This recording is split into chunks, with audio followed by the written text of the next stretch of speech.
सगे बाप ने अपनी दो बेटियों समेत अपनी बीवी को घर के अंदर दाखिल होते साथ गोलियां मारकर हलाक कर दिया और उसके बाद मौके से फरार हो गया। जो भी रिश्तेदार, जो भी घर वाला आगे आगने की कोशिश करता था, उसे पकड़ने की कोशिश करता था, ये शख्स उसी के ऊपर पिस्तौल तान देता था, जिसकी वजह से किसी शख्स की जुर्रत नहीं हुई कि वो उसको रोक सके। घर में दाखिल होते साथ 3 लोगों को गोलियां मारकर हलाक करने वाला ये बाप और एक शौहर, इसने क्या ऐसा देखा कि घर में दाखिल होते साथ इसने ना सिर्फ अपनी बेटियों को मारा बल्कि अपनी बीवी को भी मार दिया। अब तक ये पुलिस इसको नहीं पकड़ सकी, ये शख्स फरार है।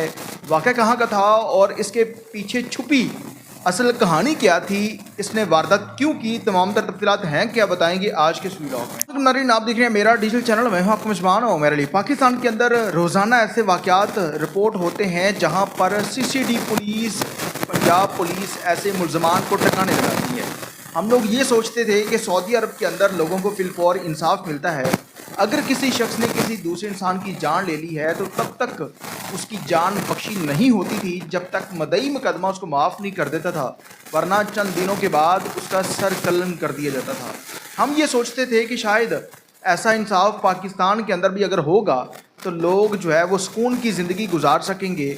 उसके बाद पंजाब के अंदर सीसीडी पुलिस एक डिपार्टमेंट बनाया गया जिस पर लोगों ने इनकी बहुत वाह की कि ऐसा डिपार्टमेंट बन गया है कि अब जुल्म जबर करने वाले लोगों को फिलफौर जो है पकड़ा जाएगा और उन्हें कैफरे करदार तक पहुंचाया जाएगा। जो ही ये डिपार्टमेंट बना, लोगों ने इसके ऊपर बातें भी की और इन्होंने लोगों को इंसाफ भी दिया। क्राइम की शरह कम होती है लेकिन ख़त्म नहीं हो। वाक़यात रोज़ाना रिपोर्ट होते हैं और जहाँ पर फैमिली इश्यूज़ की बात आ जाती है, जहाँ पर इस तरह के वाक़यात होते हैं, अब एक बाप ने अपनी बेटियों समेत अपनी बीवी को भी मार दिया। अब इसमें मदई मुकदमा कौन बनेगा? फैमिली मेम्बर में से कोई एक शख्स मदई मुकदमा बन जाएगा। 10 साल, 2 साल, 4 साल के बाद वो शख्स सुलह कर लेगा और ये शख्स बड़ी आसानी के साथ बाहर आ जाएगा। लोगों में इसका खौफ फैल जाएगा कि ये वो इंसान है जिसने 3 लोगों की ज़िंदगियां ख़त्म की, आज ये फिर खुल्लम खुल्ला जो है वो बाहर घूम रहा है। और फिर उसके बाद पुलिस भी इसके ऊपर कोई ऐसी दफ़ात नहीं लगाती कि कोई ऐसी दफ़ात लगाई जाएं कि इस तरह का जो जुल्म और जबर करने वाला इंसान है, चाहे उसने अपनी फैमिली में से किसी शख्स के ऊपर किया है या बाहर किसी इंसान के ऊपर किया है, तो उसे कैफरे करदार तक पहुंचाना चाहिए। ये शख्स जो है वो अभी तक पकड़ा नहीं गया।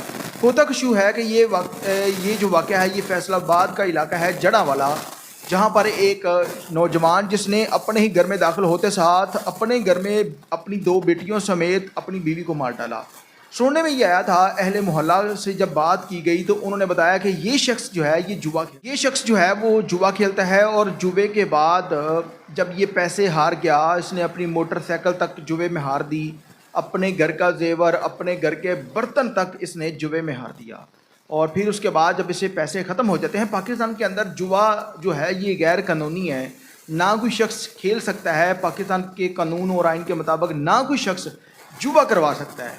अगर पुलिस इसके ऊपर FIR देती है तो मेरे ख्याल में बामुश्किल 24 घंटों तक उस बंदे की ज़मानत हो जाती है। वो शख्स घर बैठा होता है, फिर जुआ करवाता है, फिर लोगों को इसी तरह के मामलात के अंदर धकेलता है। यानी कि इसके मुताबिक कोई किसी किस्म की सज़ा उसको मिलती ही नहीं है। इसलिए पाकिस्तान के कानून और आइन के मुताबिक अगर कोई शख्स जुआ करवाते पकड़ा जाए, खेलते पकड़ा जाए, तो उसे फिर ऐसी सज़ा देनी चाहिए कि उसकी नस्लें याद रखे। कम से कम कोई 2 साल, वो 3 साल जेल के अंदर काटे और फिर उसके बाद उसे पता चले कि अब मैंने कोई ऐसा काम नहीं करना, वरना पुलिस फिर पकड़ लेगी। उसी तरह से ये जो शख्स है, 20 साल कबल इसकी शादी हुई, 4 या 6 इस बंदे के बच्चे हैं और ये जुआ खेलता था। जुआ खेलते खेलते इसने अपने घर को मुकम्मल तबाह बर्बाद कर दिया। और फिर उसके बाद ये शख्स जो था उस दिन जुआ खेल कर जब हार कर वापस अपने घर पर आ जाता है तो घर में आकर